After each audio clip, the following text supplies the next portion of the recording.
get comfortable because today we're talking about why you need to let go of the drama at work so you can work better. Hey, it's your host, Ileana, and welcome back. Before we dive into the heart of today's conversation, I wanted to take a moment to just thank each and every one of you who tunes in and supports my podcast.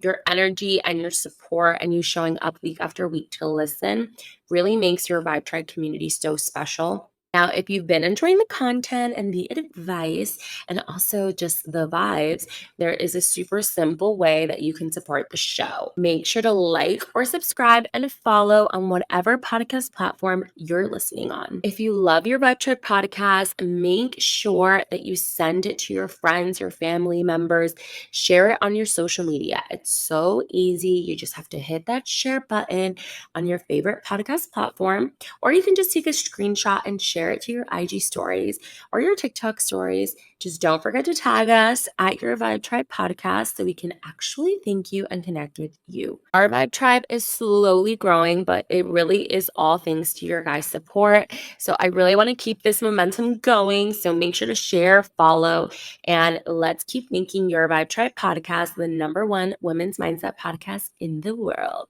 This episode, I really want to dive into how you can adopt a positive mindset at work. This episode is really all about different ways that you can implement a positive mindset at work to help reduce stress, increase your productivity, and also just improve overall job satisfaction.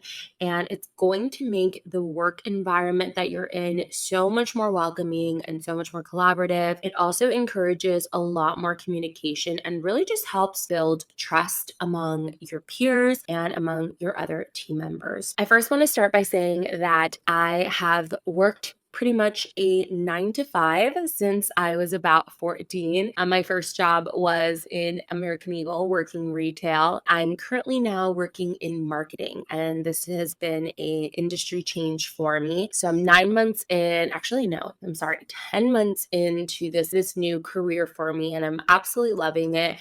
But with a new career comes a lot of different obstacles and new challenges that I've had to overcome with very little to, I would say, no mentorship. I've really had to learn on my own. And I realized something that I've had to overcome is really letting go of a lot of my own personal insecurities that I was projecting and onto conversations with coworkers, conversations with leaders in the company.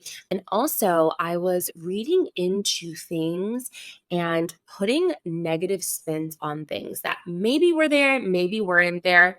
But I've realized that a lot of this reading into feeding into negativity at the workplace, and really just misinterpreting a lot of situations, and reading into it, but really only reading into my side of things, and then creating these narratives that really affected the way that I approached conversations with people, how I approached meetings. And so this is something that I've had to learn and grow on my own, and something that I wanted to bring to light. So hopefully this can help you in your current work, or even if you run your own company, even if you're running your own business and you work with people, maybe you're a freelancer and you have consultants, whether you're starting an internship, whether you're in college and you need more positive ways to interact with your professors, with your peers, this is the perfect episode because there's a lot of tips and tricks and just things that I've been able to implement recently from almost kind of just getting my ass kicked and handed to me. And hopefully this will save you some time. Hopefully this will save you some headaches. And hopefully this will just save you some stress at work, because work can get stressful all on its own, and we do not need to be adding to that stress. So here are some tips. So why is a positive mindset at work so important? We are in typically very stressful situations. Depending on your role, people are usually depending on you, right? You have a specific role in the company, even if maybe you're not in a 9 to 5, but typically when you are producing anything, if you're working anywhere, you're typically held responsible for people are typically depending on you. And that can lead to some kind of level of stress. There are many times, and I'm sure we've all been there, where we've gotten a Teams message, we've gotten an email that just seems a little snippy, right? We've interpreted it to be snippy. Something that has really helped me is to, when I see a message that might create some kind of negative emotion or negative reaction in me, I really want you guys to realize when you've read a message or you've heard something that maybe is giving you that kind of like negative reaction, or it's maybe bringing up some kind of negative emotion, whether that's like fear, whether that's stress, whether that's anger, whatever it is. And really just stop for a second and try to put yourself in the place of the person that is sending you that message. And also, instead of automatically maybe reading into too much of a comment or a situation, I would really just try and take that message as face value, right? And realize that typically when someone sends you an email, someone sends you a text, someone sends you a message, you can't always interpret tone.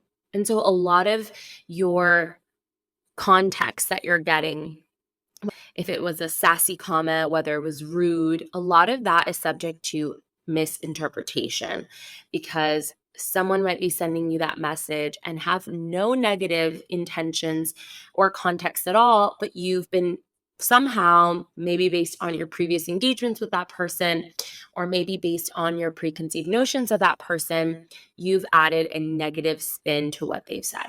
So my number one tip is to, one, make sure you're not reading too much into things and don't misinterpret tone or rudeness for something that it's not. Two, put yourself in the place of the person. I always try to give the benefit of the doubt when it comes to my team members. And I know some of you are probably like, no, I've gotten messages from this girl. She is so rude. And I'm not taking away from your experience, because I'm sure to some extent you have probably received some actually rude comments and some actually rude messages or feedback. But what I always say is try to give the benefit of the doubt. And if you do feel after you've given them the benefit of a doubt that, hey, this comment, this message, this feedback was kind of rude, or it didn't really improve or create a positive work environment, I would make sure that you address and you have a conversation that is based on how you can improve communication further. Not dwelling on you were rude, you were this, but really coming from a place of, hey, I really want to find a way to better communicate with you so we can improve our work relationship. And I know sometimes these conversations can be difficult to have, but the longer you avoid these conversations with your work colleagues, with your coworkers and your peers, the more tension and conflict will fester. And something that started out as a very small problem can escalate to something huge. So, my third advice, I feel like I gave you two in one. My third and my fourth advice. Third, give the benefit of the doubt to the person. Fourth, even after you give the benefit of doubt, you have negative feelings around that interaction, bring it up in conversation and then look at it in how you can improve the communication with that person. So, not really dwelling on maybe that negative interaction, but moving forward and changing the narrative to how we can improve the situation. Now, I know sometimes it can be really difficult to be positive in the workplace and to really change your mindset. But I'm going to give you a couple strategic ways that you can start to make your workday a little bit more positive. So something that I like to do is to really start my day on a positive note. So I typically will turn on like some kind of like motivational podcast. Obviously, if you're listening to your Vibe Tribe podcast, definitely you're already taking a step in the right direction. So turning that on in the mornings and listening to something that's going to give you tangible, positive tools that you can implement. If you are really affected by music and your mood is affected by music, then start your day listening to some upbeat music that gets you hyped, that gets you excited. Or another great way, and I've mentioned this before in a couple of my other episodes, is to meditating. I feel like is such a great way to start your day off in a very focused, very calm way. You're all taking, even if it's 10 minutes in your morning to just kind of slow things down, is such a useful tool. Also, practice gratitude. I think sometimes we can get really negative when it comes to work and maybe the positions that we're in. We can start to just feed all these negative thoughts in our head, like I'm undervalued, they don't appreciate me, no one cares what I have to say. And all these negative thoughts that you're adding to your mind every single day is going to affect how you approach any work situation, any conversation at work. Like you're already setting yourself up to have a negative conversation, a negative meeting, a negative experience. So, something that really helps me is to just practice gratitude. You want to practice gratitude for anything, practice gratitude for the ability to learn and to be compensated while you learn. Look at every meeting, every conversation, every interaction with your coworkers as an opportunity to learn and to grow. Like, and I've had this situation happen to me in the past where I've had somebody who likes to take control and charge of a lot of things. And sometimes I felt like, okay, well, this responsibility that this person is taking control of is kind of in my scope of work and in under my responsibilities. And it's something that I would like to learn and grow about. But instead of approaching the conversation with your coworker coming from a negative space of, why are you taking away my responsibilities? This is my job. I'm the expert. That's such an intense and negative way to approach a conversation rather than approaching it from a place of, hey, I am really excited to get more involved on this and learn more about this specific area. And maybe I can bring some insights or some help. Would you mind involving me in this or involving me in these meetings or these conversations? It's a much better approach and a much positive approach that will probably give you the results that you want rather than coming in from a negative space. Start now. I want you to start training yourself to assume positive intentions in all communications. And I know that's really, really difficult, but training yourself to assume things are done with a positive intention, one, will reduce so many misunderstandings because I cannot tell you how many times I felt some type of way of a coworker's comments or a peer's comments, and I've created this whole narrative of why they're reacting this way or why they're responding to me this way. And then after I have one conversation with my coworker, it's like all cleared up and it's like, oh my gosh, I like totally understand and see where you're coming from now. So you have no idea how many of your negative experiences at work are all due just to misinterpretations, misunderstandings. And if you can train yourself to assume positive intentions in all communications, it will promote such a supportive environment. And listen, even if that coworker by any chance or that team member or that person in leadership isn't coming from a positive intention, right? Because that's definitely a possibility. Assuming that they are coming from a positive intent will give you a much better leg to stand on because now your communication comes from a positive place. Your communication is going to be received a lot better when you come from a place of positivity and from a place of, and I'm here to help you and I'm not your enemy. Second, I want you to start trying to manage your reactions. And this is really tough for me and something that honestly I'm still grappling with because I am a little feisty. That is part of my personality. It's something that I've had to really work on. I like to say I'm passionate, but that's not an excuse. I really want you to try to develop more self-awareness around your reactions and your reactions to stressful situations and really consciously try to choose responses that are going to maintain a more positive outlook on things. For me, I sometimes get really frustrated, and sometimes that frustration comes out in my tone, in my face. And it's something that I've really had to deal with.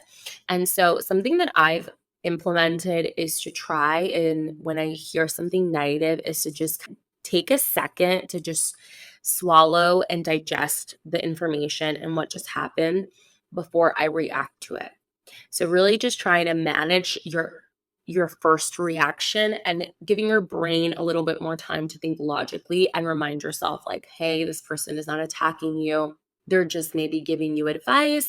They're maybe asking questions, but really just trying to manage those defensive reactions, because ultimately those really add just more negativity to your workspace, and they just make things more difficult.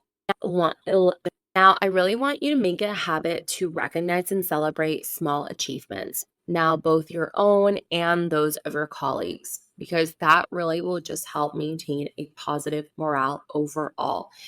It's so important because people work day in and day out. And I'm not saying that every single day you should have, be, oh my God, this is the best thing you've ever created. But really, celebrate the small wins, even if they're tiny.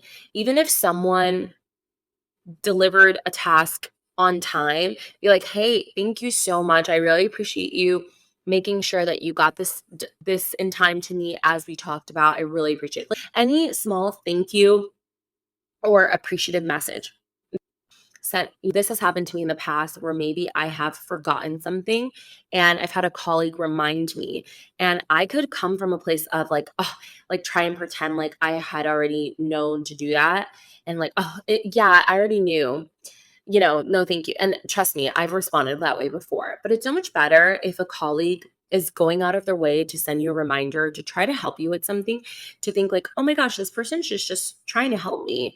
And to send a little message like, oh my gosh, thank you so much. I really appreciate you taking the time to send me this. I know you're so busy. So the fact that you are sending me this reminder, I really appreciate you having my back.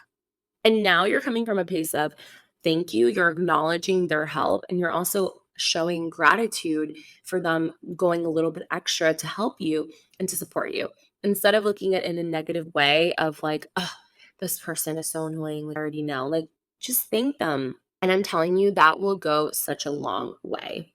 If you are not already following Your Vibe Tribe podcast, make sure to follow us on socials at Your Vibe Tribe podcast. We're on Instagram, TikTok, and YouTube. Make sure to follow us so you stay up to date on all of our juicy, valuable content. Also, I know last week I took a hiatus. I am so sorry, guys, because I have also been living life and it's just been kicking me in the butt lately. But you need to prioritize the things that are important to you. And this podcast is so important to me. And I am so grateful for you guys who listen in week after week and listen to my episodes. You guys are truly the best, and you fill up my heart and you make my day better. So thank you guys so much for listening, and I will see you guys next week.